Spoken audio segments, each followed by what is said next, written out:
po yung ating recent finish para finish natin chicken biryani yung ginawa ko po. At ito po talaga yung the best na kapartner niyan. Ayan. Yan pong dalawang yan ang magka-partner. Napakasarap po niyan pag nagka-partner yung dalawa na yan.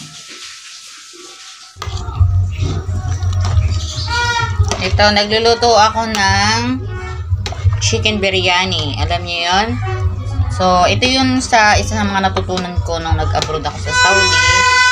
Ayan, medyo maingay na kasi mga turutot ng mga bata. Hindi ko na binidyohan ko paano ko ginawa. Pero ayan, nakikita nyo. Isa yan sa mga natutunan ko nung nasa Saudi ako. Gumawa ng chicken biryani. So, yan lang natin siya lumambot dyan. Tapos may ipapakita ko kung paano ko ano yung kasunod na gagawin natin dyan para maging chicken biryani.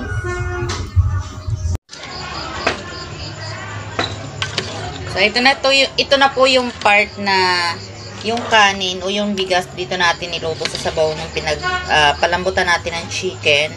At yung chicken naman, andun na, ipapasok ko na sa oven. Papakita ko sa inyo. So, ayan, haluin lang natin. Yung binili kong bigas ay hindi talaga siya pang biryani. So, hindi siya ganun kaalsa. Di kagaya ng pang biryani na bigas na talagang marami.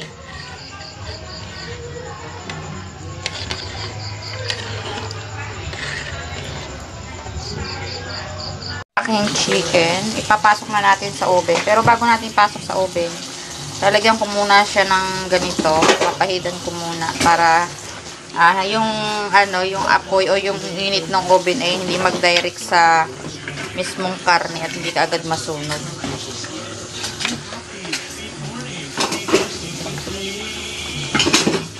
Masyadong malambot na malambot yung ating chicken. Ganyan lang siya.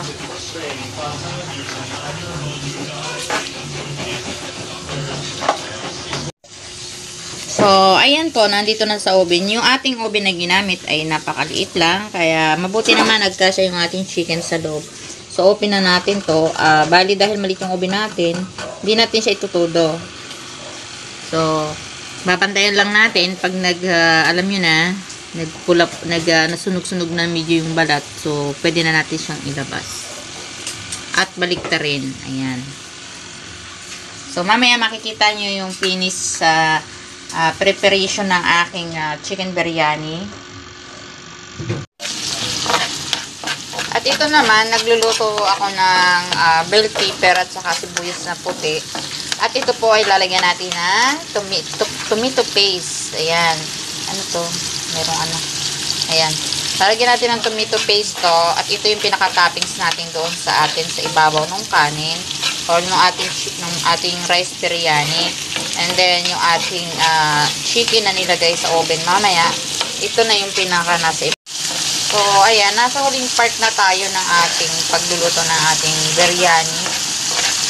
At dahil ito ay, sabi ko nga, ito ay may Pinoy touch pa rin. Kaya, hindi talaga siya, kasi dahil nga mga kasama ko dito, hindi man ganun kabisado kumain ng biryani. So, kailangan natin, hindi ganun ka-original sa biryani ng mga Arabo. Ha? At ito nga, ayan, nilalagay na natin yung ayan.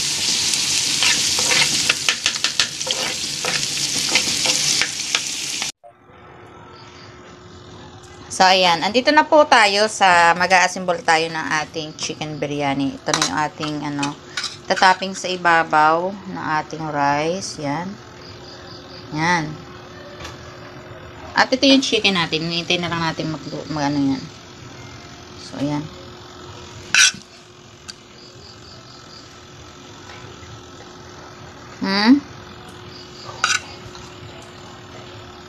Diba? Ganyan lang ginagawa ko sa aking chicken biryani.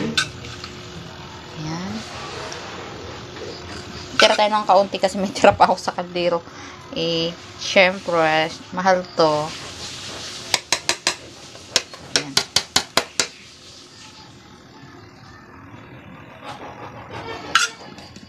Tira tayo. So, hintayin natin maluto yung chicken. Malapit na po yan. Ayan. Medyo red na siya.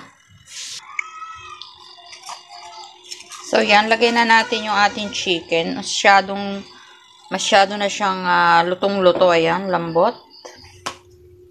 Ayan. Ayan. Ito, sinama ko yung lieg kasi favorite ko yan. So, ayan. Lagay natin sa ibabaw. Ayan. Sa ibabaw ng ating chicken.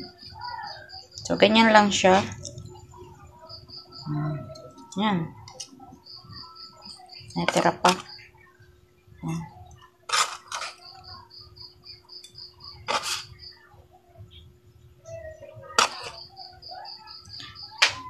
So, ayan na po ang ating chicken biryani. Ayan, nakita nyo? Ayan. At ang magandang ano po nito ay ating vegetable salad. Papakita ko rin po sa inyo. So, ito na po yung ating recent finish natin, chicken biryani yung ginawa ko po. At ito po talaga yung the best na kapartner niyan. Ayan. Yan pong dalawang yan ang magka-partner. Napakasarap po niyan pag nagka-partner yung dalawa na yan. Ayan. Ayan.